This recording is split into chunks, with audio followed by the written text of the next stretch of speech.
কোরবানিদের market তাও আবার হয় নাকি? অনেকেই তো এরকম মনে করেন যে কোরবানিতে কিসের মার্কেট করব। সত্যিই বলেছেন, কোরবানিতে আসলেই মার্কেট করা হয় না, সেরকম কেনাকাটাও করা হয় না। কিন্তু মার্কেটে একটু ঘোরাফেরা করতে না পারলে কি ভালো লাগে? টুকিটাকি জিনিস না কিনলে কি ভালো লাগে? তো তাই সেই টুকিটাকি জিনিস কিনতেই কোরবানির ঈদের জন্য মার্কেটে চলে গেলাম। বেশিরভাগ মানুষই দেখা যায় কোরবানিদের কাপড় জামা কাপড় নেয় না। তো অনেকেই আবার নেয় যে না তা না, অনেকেই নেয়। তো আমরা আসলে কোরবানিতে কখনো ড্রেস ওইভাবে নেই না, তবে নেই টুকিটাকি কিছু। যেমন সকালে একটা পরার জন্য হালকা পাতলার মধ্যে, বিকেলে একটা ওয়ান পিস টাইপের কিছু, এরকম। তো যাই হোক, এগুলো কেনার জন্যে আমরা মার্কেটে চলে আসছি, আর বাচ্চাদের জন্য টুকিটাকি কিছু কেনাকাটা করব। তো মার্কেটে গিয়ে দেখলাম মার্কেট একদমই ফাঁকা। যদি এটা রোজার ঈদ হতো তাহলে কখনোই এরকম অবস্থা হতো না। তো এটা হচ্ছে কোরবানির ঈদ, তাই সবাই গরু কেনায় ব্যস্ত, কাপড় কেনায় কেউই সেরকম ব্যস্ত ছিল না। তো আমরাই ভাগযোগে কয়েকটা কাপড় দেখে নিচ্ছিলাম।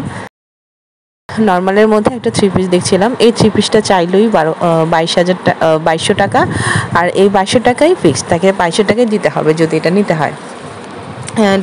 জামাটা ছিল সুতির ভিতরে কাজ করা, ওনাটাও মোটামুটি বড় সড়ো ছিল, ভালোই ছিল, কিন্তু 2200 টাকা দিয়ে এটা আমার পছন্দ হয়নি, তাই নিইনি।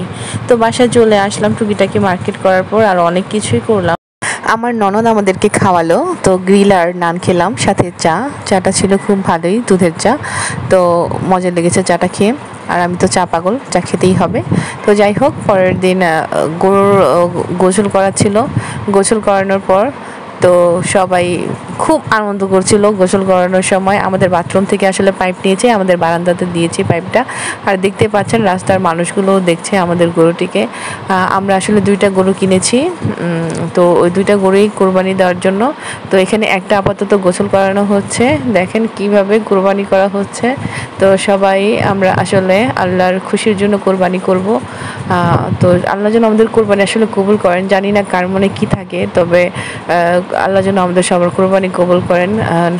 কারণ এখানে একটা মানুষের বদলে একটা গরুর কোরবানি হয়, এটা সবসময় যদি কেউ চিন্তা করে তখনই বুঝতে পারবে যে কোরবানিটা কত ইম্পর্ট্যান্ট একটা ব্যাপার, আর কতটা মানে মনটা ফ্রেশ রাখতে হবে এই ক্ষেত্রে।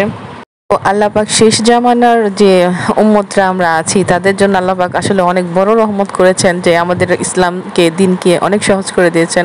তা না হলে আমাদের আজকে কি অবস্থা হতো। তো সবাই ভালো থাকবেন, আপনাদের সবাইকে জানাচ্ছি কোরবানি ঈদের শুভেচ্ছা। আর সেমাই নুডলস আজকে তো এগুলো হবেই, তো এগুলো আপনাদের সাথে শেয়ার করতে পারছি না, কারণ আজকে খুবই ব্যস্ত থাকছি। আর এই ব্যস্ততার মধ্যে যতটুকু পেরেছি আপনাদের সাথে শেয়ার করেছি। যদি ভালো লাগে তাহলে আমার চ্যানেলটিকে সাবস্ক্রাইব করে দিন, আর লাইক কমেন্ট শেয়ার। আর আমার ব্যস্ততাটা এখনই বুঝতে পারবেন। দেখতেই পাচ্ছেন ঘর ভর্তি মাংস।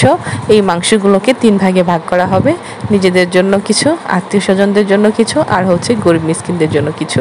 তো যাই হোক, এই 3 ভাগে ভাগ করার জন্য আমাদের ঘরের সবাই কিন্তু উঠে পড়ে লেগেছে সকাল থেকে। সন্ধ্যা রাত গড়িয়ে যাবে হয়তো। তো সবাই ভালো থাকবেন, আল্লাহ হাফেজ।